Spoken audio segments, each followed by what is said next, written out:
Hi, welcome to This Month in Behavioral Science, where we discuss and dissect the top behavioral science stories, events, and media of the month. I'm Alex Moog, host of Behavioral Science Toolkit, and with me today is Samuel Salzer, founder of Habit Weekly. Hi, Sam. How you doing? Hi, Alex. I'm great. I'm happy to join you through my recording booth here in Stockholm, Sweden, and excited to talk all things behavioral science. Great. Wonderful to have you here. So, for everyone who doesn't know about Habit Weekly, could you just give a brief kind of introduction to what Habit Weekly is and what it's about? Yeah, I will be honest and say that it was started based off the simple idea of creating what I wish existed. So it's a community and a platform to make it easier to find all the good stuff in applied behavioral science. So really looking at how we can use behavioral science in practice is kind of the main idea. So there's a newsletter, there's some content, resources, and so on, all focused on how we can become better behavioral designers or applied behavioral scientists. Yeah. Awesome. So speaking of Habit Weekly, our first um, section or segment is the Habit Weekly share of the month. Is there something from Habit Weekly that you'd like to share this month, Sam? Well, I thought it would be fitting to share the book of the month that was highlighted. And it was a book that I really enjoyed, partly because I am a sucker for all things social psychology. But it's also from a really good researcher. So the book is You Have More Influence Than You Think, written by Vanessa Bohns. And we've all probably seen the books like, you know, Cialdini has a couple of books on influence. We know classics like, what's that called? Carnegie book on influence, how to influence and win people or something like that. And those books focus on giving people more tools to influence people. You know, here you go, here's more ways where you can persuade or influence people. Vanessa takes a very different approach, and her focus is to better highlight the influence we already have. She goes through numerous examples showing that people underestimate the idea of in the world when we navigate, we have a much stronger influence than we think. So if you, let's say, ask someone like, okay, we want you to go on the street and ask for directions or ask people to take you through 3 blocks to a certain place. How many people do you think you have to ask in order to get compliance or to get someone to actually help you? And pretty much in all these different variations of ways where people try to guess how likely they are to get people to help them, for example, they have like a 2 to 3 times of an underrated. So they're like 2 to 3 times more likely to get a yes than they think. So I haven't read the book. There's been so many good behavioral science books out this year that I haven't been able to get to it yet. But I think this is from Cialdini, where he sent his research assistants out to like the subway and had them ask people to give up their seat, and without any explanation, and almost everyone would give up their seat. I think maybe we underestimate how nice people are.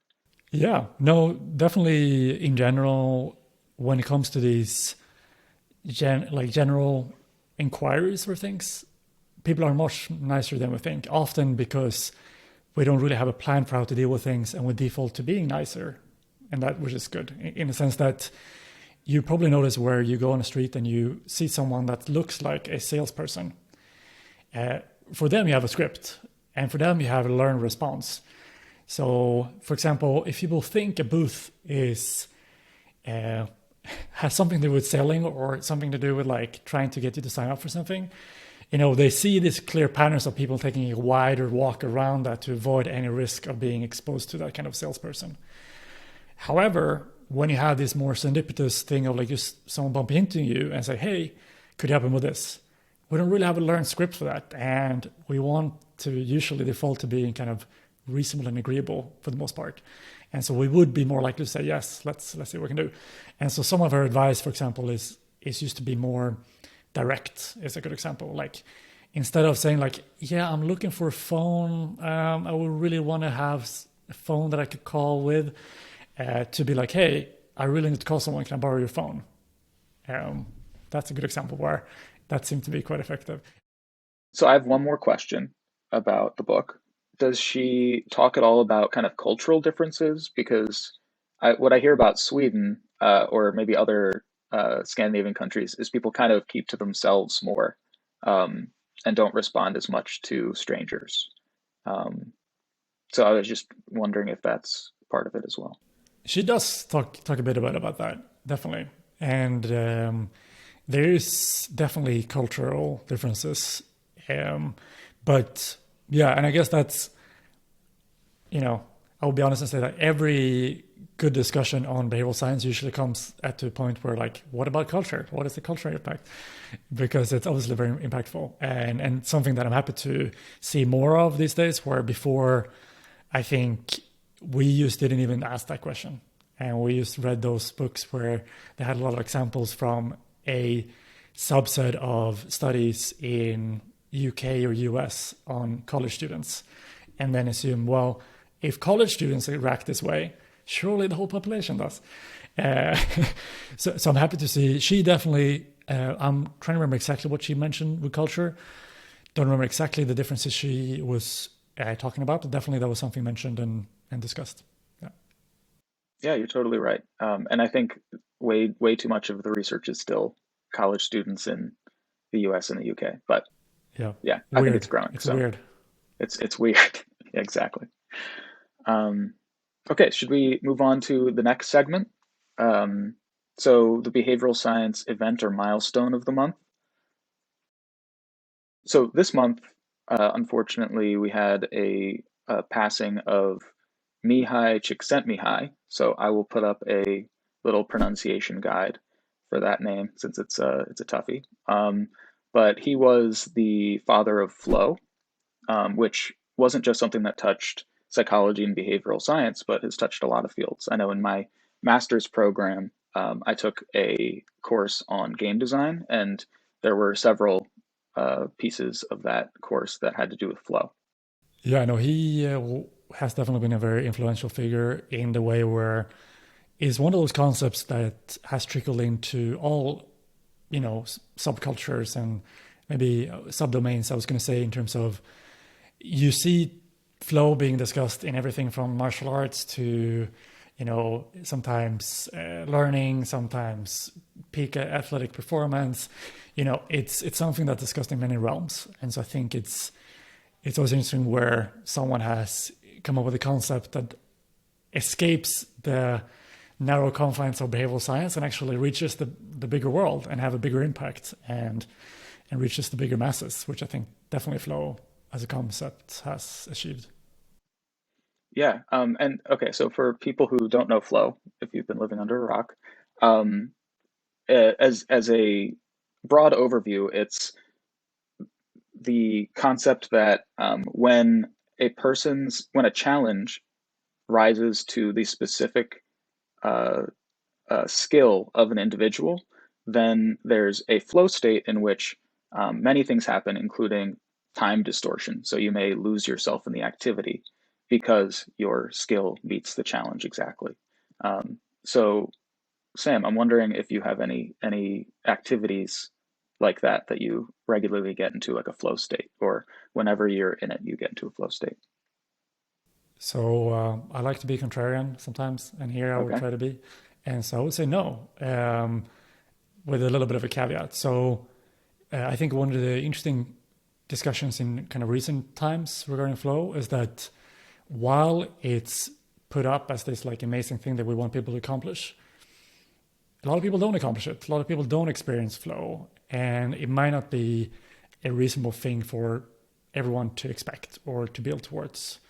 So I work a lot with applying behavioral science into digital health, for example, and a lot of people starting to exercise. It's probably going to take a while for them to ever get a chance to experience a sense of flow and so on. Some people don't do that for either they don't enjoy it as much, or it's too hard for them to really get lost in it for other reasons. So yeah, I wanted to provide that perspective too. That I think maybe, and I don't think this was his idea as well, but what it's been taking in pop culture or in more general terms is like this panacea to be like, we should find more flow, always like look for flow, look for flow.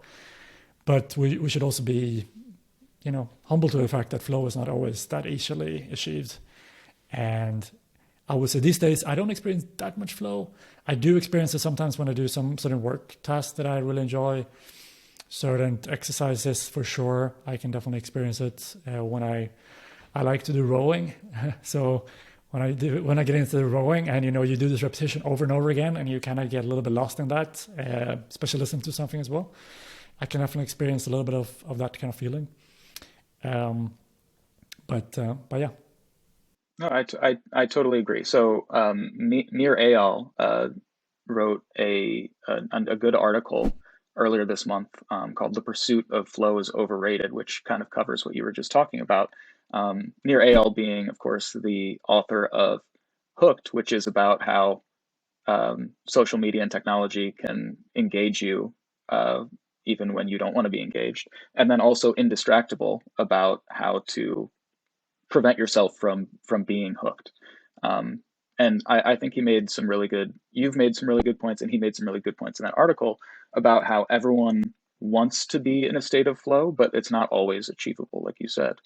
Um, where, I also get into this problem where I want to be so good at an activity that it's mindless and I can just do it and be great at it, but not ever getting into that flow state or not regularly getting into that flow state can be really demotivating as well, right? It's like, oh, I must not be very good at this. This is a waste of time, whatever. And I struggle with that sometimes. So um, I, I think you made some great points there. Yeah. No, I I actually forgot about the article. I think we shared it amongst us before, but I slipped my mind. But yeah, great article. And I was going to say as well, what has been useful for me in thinking about flow, in applying it to designing for products that are helping people to change behavior. I think it really ties into competence within self-determination theory. So within self-determination theory, we think about like these three, like we did a case study on this. So we can talk about this for a long time. But one of them, of these like three psychological needs, so to say, is competence. And I think that ties in very similar to flow. It's a little bit how you define it differently, definitely, but I would say that they are very, very overlapping in how I think about them and why they're important. And a very common, thing that I, again, being a little bit contrarian sometimes, talk about is that we sometimes, especially I work a lot with habit and habit change. Often you hear this idea of tiny habits, like you got to make habits as tiny as possible, make them small, small, small. BJ And Fogg. yeah, and you also have atomic habits, which are even smaller than tiny. Uh, so yeah, it's a huge trend in the habit space to make things small, and I get that. It's like it makes sense in some degree. Like, well, if you make it small, floss one tooth, you set the bar so low that it's very hard to fail. However, you remove all direct reward or direct pleasure or direct benefits from doing that thing in the moment. We want to make people feel competent, but we don't want to belittle people. We don't want to make it like always too easy, because my view is what I've seen as well with some products that I've been involved with is that if we're making it too easy, when they're only flossing one tooth, they don't feel like they're making any progress. And they're doing that for 2 weeks, and then maybe their habit is starting to form, but they're giving up because like it's not really giving me anything. I don't really get any sense of positive experience from this. You have one healthy tooth. One healthy tooth, exactly. Whereas with brushing your older your teeth, for example, like actually brushing your teeth, for example, you do feel like you have a fresher, breath. You have whiter teeth. It's all of those things. Like you know, there's direct benefits from it, but just flossing one tooth, it's like how much difference does it make? I think a lot of people, if you're building an app, for example, or something like that, where people have a goal that is a certain thing, I think it takes a lot of storytelling to really get them on board with the idea that just the one little small thing can become bigger. It's much easier in many ways to design for a task that's still feasible to do, but actually give some immediate positive things from. So if you wanted to walk more, you could say like, well, let's make it easy so that you find a way where you like, let's say with my Apple Watch, the Apple Watch could say walk one step, right? And maybe that would be somewhat effective, maybe. But I'm a little skeptical. Like I think it's better that it adapts to what my current level is and then gives me a easy enough so that I believe in my ability to do it. And so that I can, don't feel overwhelmed of doing it, but it's like, yeah, I can do this. I can walk 5,000 steps a day, let's say. And then I'm getting feedback to kind of increase that over time, rather than my app saying like, hey, remember walk once today, walk twice today. Like, so that's kind of what we're getting into a little bit like the nuances of this, maybe a little too much of nuances, but that's how I see the difference between those things. Yeah. Yeah. And to just wrap this back up, flow is in all aspects. I mean, like you were talking about how apps can be better utilized, right? Like set numbers to where people already are if they're collecting that information. How many steps have they done yesterday? Can we have them just do a little bit more? That kind of thing. So, yeah. Um, Sorry to hear about Mihaly Csikszentmihaly. Okay, should we move on to segment 3? Let's do it. Let's do it. All right. So segment 3, this is kind of our miscellaneous section. So things we've read or saw, whatever, that we thought were interesting in the past month that we'd like to share. So the first one for me is an article in the Behavioral Scientist on behavioralscientist.org. So building the behavior change toolkit, designing and testing a nudge and a boost. So this is written by, I'm sorry if I butcher names because I'm terrible with names, Enrico van Rokel, Joanne Reinhardt, and Stefan Grimlickhausen, perhaps. So the reason I thought this article was particularly interesting is because it was my first time hearing about boosts, which I've since realized have been around for several years, but it's my first time hearing about it. So yeah, in this article, they were talking about what a boost is versus a nudge, and where nudging is changing the decision environment to kind of nudge people to make decisions that the designer thinks are in their interest. A boost is about providing people with the means to make better decisions themselves without pushing them towards certain decisions, I guess. And so in this article, they were talking about a piece of research they did about nurses in which they tested boosts versus nudge versus a control. And for the nudge, it was kind of an emotional appeal. It was like, do it, wash your hands for the patients. It's healthier for them. And then for the boost, it was about providing information about why washing their hands was important. So it said 1 out of every 20 patients receives a infection in the hospital. So please wash your hands. And although they found that boosting and nudging were both effective compared to the control, I thought it was an interesting kind of concept where I was always told in the past that really information doesn't really change behavior. And I think that's probably a little bit of an outdated perspective, but it's still kind of said in the behavioral science community, and boosting is kind of the opposite of that. It's like educate people so that they can make better decisions. But that was kind of the reason why people started nudging in the first place, is because they found that that didn't really work. So I think in general, like a continuous black sheep of applied behavioral science is anything related to building awareness. And so I think that's maybe where you're kind of coming from a little bit, where I've definitely been one of those people that says like, well, it's not enough to build awareness. And I think that just comes from the idea that we know making people aware of something does not always lead to behavior change. And we see this with numerous cases where you can increase awareness of some important thing, but people still don't do it, whether that's eating more vegetables or something else. So in that sense, information is not everything. You have to, you want the information to lead to action. And that's, I think, really important. However, I guess to a little more nuance here, we at the same time know that information can be very influential depending on how you frame it. Like part of nudging even as a field as well, like a subdiscipline, focus a lot on framing. Like, how do we frame a message to make it more motivating, for example? Could we add a social norm frame? Could we add, X, Y, and Z frame to make it a little more information, a little more likely to lead to action, for example? So I think it's more, it's all about motivation. Sorry, it's all thinking about information still, and many times with the nudging space. But boosting I like in the sense that it focuses a little more on, supporting people to make better choices, and not so much you believe that you have the best choice for them, but providing them with timely information to support them to make this choice that would benefit them. I think that is something that I'm generally in very favor of. So yeah, I like that aspect for sure. And if I can be contrarian for last time today, I would say that if I'm completely honest, I would also say that I think,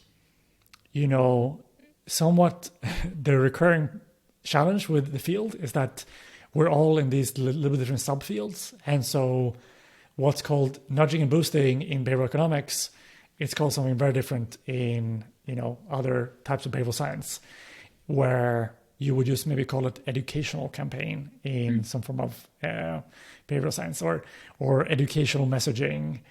No, it's a good point. I think behavioral science, behavioral economics, I think in particular, is very into coming up with new terms. Um, and this may not be just a behavioral science thing, but people like coming up with jargon. Okay, so I feel like I'm compelled to say that I wrote a book on nudging, and in it it's in Swedish, so it's called nudging in practice. It's about like how you apply behavioral economics in an organization. The thing is, cognitive biases didn't exist in Swedish. And so instead of using the English names, we invented Swedish ones. Oh, So I'm as guilty of this as anyone else. I just want to make it clear that I am not an innocent bystander. I am active participant in this coming up with random names. But I so would say, yeah, wait, I have questions. sure. So you came up with Swedish names for the cognitive biases in the book, right? Okay, so could you tell us what some of them are? Because I would love to hear some Swedish cognitive bias names. Okay, I will go on the record to, before I even say them, that I think some are improvements. Some are improvements Okay. on the English ones. The main ones is endowment effect. Okay. So endowment effect, personally being Swedish, never heard of endowment studying English, never heard of endowment watching TV shows in English. So when someone told me about the endowment effect, I'm like, what effect is this? So we changed it and we call it the Gollum effect.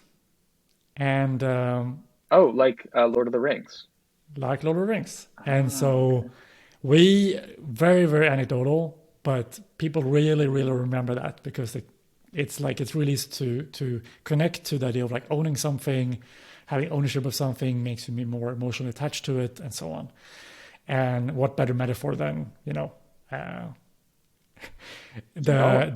the main protagonist here, in the sense that Gollum is the perfect person. And then I'm just gonna choose one here. Give me a second. Okay. Well, okay, I'm very curious about the IKEA effect and if you changed that one. No, we didn't include it. How ironic is that? How ironic is that? We the IKEA country we live in, and we didn't even include it. So present bias is carpe diem bias, because carpe diem is a very common term in Swedish. Like people talk a lot about living in the moment and so on. Carpe diem. You see a lot of fridge magnets in Sweden with carpe diem.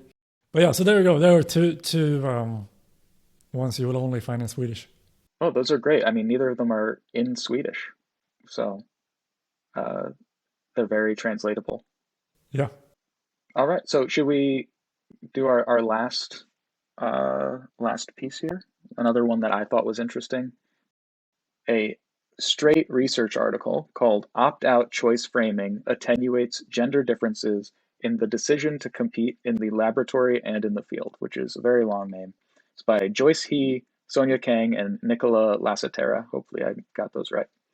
Um, so this is just another good article about how like the default bias or like opt out framing is one of the strongest effects from behavioral science. Like it works on everything.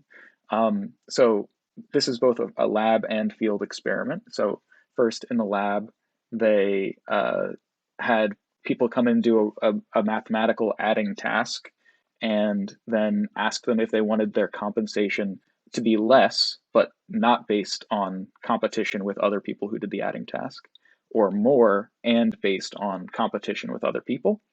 And they found that women, when they had to make an active choice where there was no default, women were less likely to take the competitive framing, and men were more likely to take the competitive framing. But if it was a default choice where the default was, I want to do the competitive framing, women were just in, chose to compete just as often as men. Um, and the the effect replicated again in the field with actual people doing actual job. Freelancers, I don't remember what they were freelancing for. It might have been an art project or something. As you illustrated through this example and this great study, defaults have these subtle influences in so many areas and can be creating a lot of, in this scenario, um, what is it? Inequality. Yeah. So yeah, great study. I've done maybe 10 or so interventions with defaults, and every time defaults have had a significant effect, and oftentimes a really significant effect. So yeah. Well, okay, so the one time I think that defaults kind of backfire or don't work that I've seen or heard is when people already have really strong preferences for the opposite thing, or if they don't trust the person who set the default. Like they're taking a survey and they're asked, do you favor wearing a mask in public? And then the default is like very in favor, but they actually never wear one and they don't think people should. Then they're going to be really upset by that and they're going to, do the complete opposite, something like that. Sounds like a terrible service where you you should never Oh have yeah, defaults in service. terrible survey design, but that's Yeah, no, I take your point. And actually, a good example that I was part of myself is where for a conference that wanted to have more vegetarian or vegan meal selection, when people registered for a conference, they selected the preference for meal. And in the year before, the default was meat, but they can select vegan, gluten-free, and some other alternatives. I don't remember exactly. And then we pretty much switched it. So that was the vegetarian was the default, and then meat was a kind of, something you select. So before, in the year before, 12% of people had actively chosen the vegetarian option.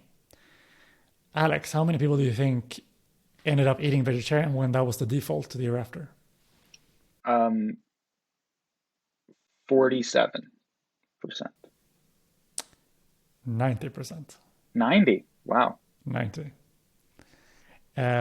And so I mentioned this example because when I talk about it, oftentimes people are like, "Whoa, that's a lot." Do you expect that some people almost didn't even consider that that was a thing in terms of everyone has the expectation that the default is always meat, so they wouldn't maybe even look at that because it's like obviously it's going to be meat, and they might even read it fully, and then got in their, you know, I don't know, soya based burrito. And they were like, what the heck is this? Where's my pork? And kind of took out their pitchforks and stormed out of the conference. But that didn't happen. So good thing here is like we actually wanted to measure this as well and to see like if amount of food eaten or ratings of food quality was affected by this. And it wasn't. Yeah, I think, when people have weddings and they ask you like, what do you want to eat? This could be a big thing. Default is vegetarian. If you want meat, if you want like chicken or fish or whatever, you have to tell us to write Yeah. it in or something. So yeah, I mean, it's Cheaper and good for the environment. So it's a good thing for your wedding. I would recommend it. yeah, cheaper, good for the environment. So yeah, default, it eliminates inequality, gender disparity, and it's fantastic for the environment. Um, so pro default always, unless it's for something evil. Uh, Excellent. Unless it's for email subscription. Unless Yeah, it's for like, hey, do you want to receive our daily communication informing you about our cool products? exactly. It's like, no, I don't want to receive that. Well, yeah, okay, so is that's it for this month. To learn more about anything discussed in this episode, check out the links in the description. Be sure to subscribe to this channel and to the Habit Weekly newsletter to keep up with all things behavioral science. And if there's any important topics you think we missed this month or anything you're looking forward to next month, let us know in the comments below. So, see you next time. Awesome. See you in a month, Alex. See you, Sam.